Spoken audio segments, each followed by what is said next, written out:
Hello, everyone. Welcome to another installment of Anne's Book Club. I have a book review to do today, and I figured since I have a little bit of extra time, I will do it now. Now, I don't know if you guys remember my review on The Lovely Bones, but it was a book that disturbed me quite a lot. And usually when things like that happen, I've got kind of a procedure where I'll read like a fiction, and then I will read I'll read a fiction, then I'll read a nonfiction or a textbook, then I'll read a magazine, and that usually cleans my palate to get into the next book. Unfortunately, The Lovely Bones didn't do it for me. I was still pretty upset after reading it. Good book, but ripped my heart out. So, when all else fails, you pick up a grade book or younger and just enjoy the read. So that's what I did. The book that I am going to review today is Unicorns of Balinor, The Road to Balinor by Mary Stanton. And this little book, and again, it's a tiny little book, it came to me, I think Thrift Books had, I earned points to get a free book, and that was one of the books. So I picked it up.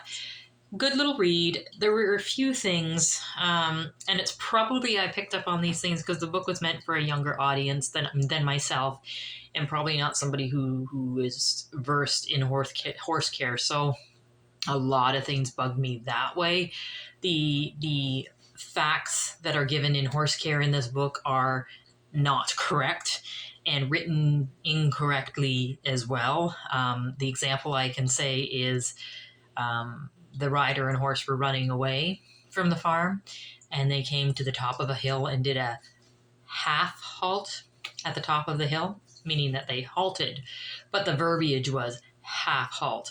Now, a half halt is not a halt. It is a rebalancing of the horse to let it know that there's a transition or something else coming up, and to get him more on his rear end or her rear end in preparation for that. So those little things kind of irked me.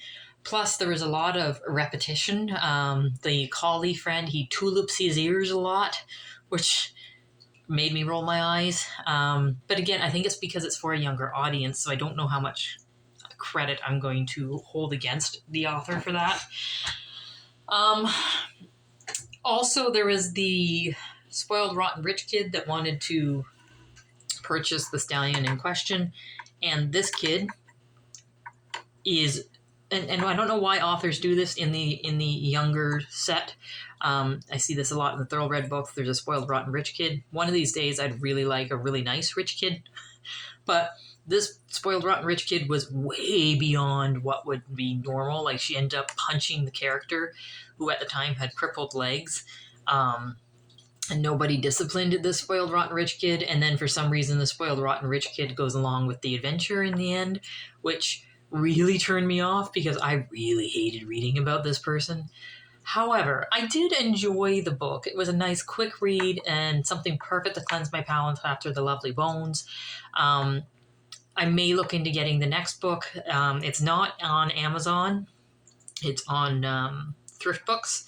So I kind of have to stock up on a bunch of books that I want and buy a bunch at once to save up on my shipping. So it may be a while before I get into this book again, but I might continue the series. I kind of enjoy it. But it would be good for young kids who want to get started into reading. But yeah, I guess that's all I got to say about this, and I will let you know when I have another book read. Thanks, guys.